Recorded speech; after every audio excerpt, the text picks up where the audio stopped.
Okay, guys, so we're just going to pick up where we left off because for some reason it won't let me upload to a certain point. Please forgive me for that, but we're just going to continue with the word. We're going to continue with the teaching. So where I left off was how it's very important that we realize that even the things that we've done in our past, God can move us forward. He can move us forward, even when the enemy quickens us and he reminds us of our past. Because he's always there, trying to be in every moment of our lives for he can accuse us. So he can bring it back to our memory when we're trying to move past it, when we're trying to be healed, when we're trying to move forward. He's always bringing it up. But I want to encourage you today, whatever sin that you have committed, whatever that you have placed in your mind and said, Lord, I can't believe I did this, or I'm ashamed of this. I want you to understand today that God, there's no condemnation in God. There's no condemnation in Jesus Christ. And let me show you why that is the case. We're going to go to verse 10 and 11. We're going to read verse 10 and 11. And the word of God says, when Jesus had raised himself up and saw no one but the woman, he said to her, Woman, where are those accusers of yours? Has no one condemned you? She said, No one, Lord. And Jesus said to her, Neither do I condemn you. Go and sin no more. At that moment, Jesus offers comfort. He offers perspective and the opportunity to salvation. So he told this woman, he said that, can you imagine the peace that he brought her, that must have brought her? We so often, guys, when we are hurt and we're in the midst of our pain, we can, the enemy try to plant these things in our head. And sometimes it's just us having the wrong thinking about ourselves, just having the wrong thoughts about ourselves, not thinking, excuse me, the wrong thoughts about ourselves. And we can say, man, I don't deserve a second chance, or I don't, man, I just shouldn't have did that. Like, I knew I was wrong. God, like, I know you ain't gonna forgive me for that. Don't say that, because God will forgive you for anything that you've done. God, 70 times 70, God will forgive every single wrong, every single thing that you have done. If you just say, Lord, forgive me, right then he forgives you. And guess what? He forgets, and he doesn't bring it back up to you anymore. So anytime you have done something and it comes back to you, it like comes up to you like hunting or attacking you, that is not God. That is the enemy, because God will never do you like that. If I be a woman of God, God will never do that. Amen. He will never treat us like that. God is so loving and so kind.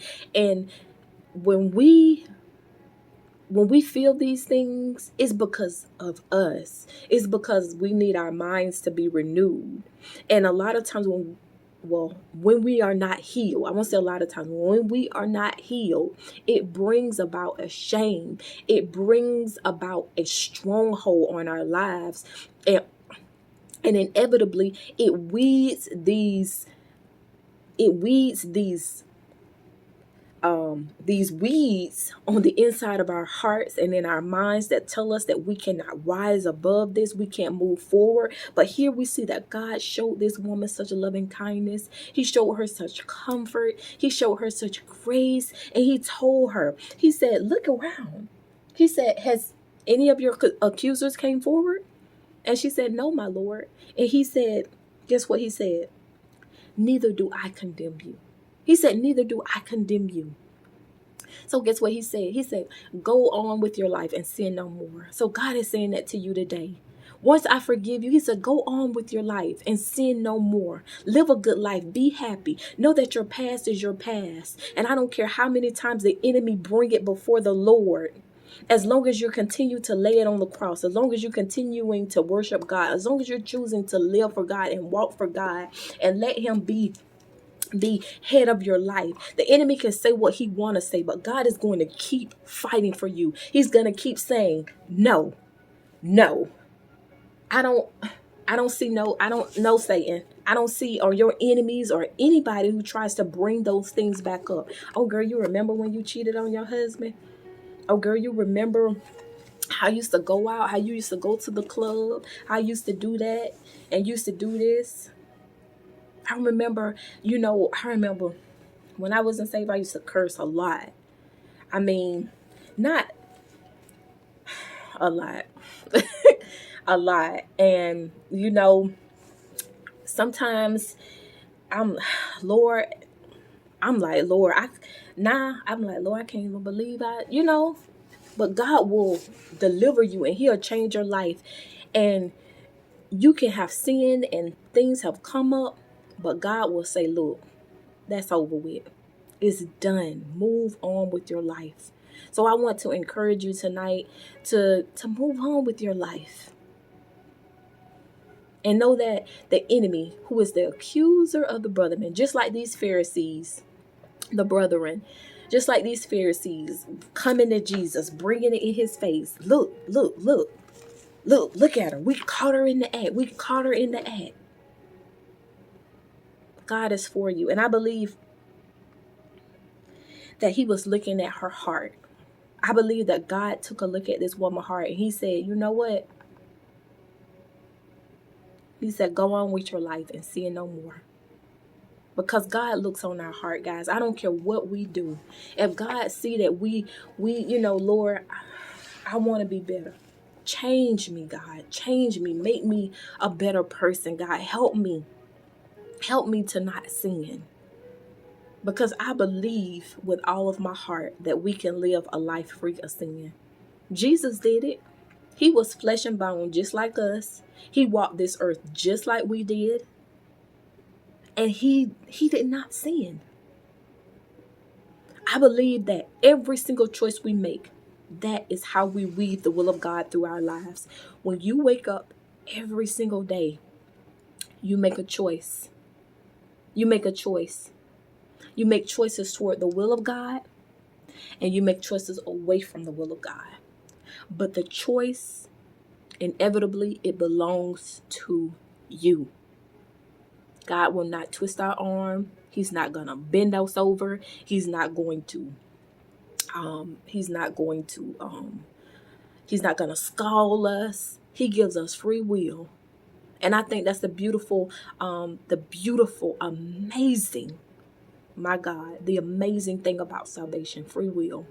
Because when you get in the bosom, when you get in the arms of Jesus, it's a heart thing.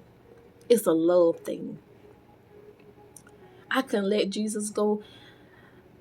Man, I can let the Spirit of the Lord go. I can let God go if I wanted to right now. I just love him so much. And every day he show up in my life. Every day. He show up in my life every day. Like, even when it's just like everyday things, I see God in everything. I see him in the air. I see him in other people.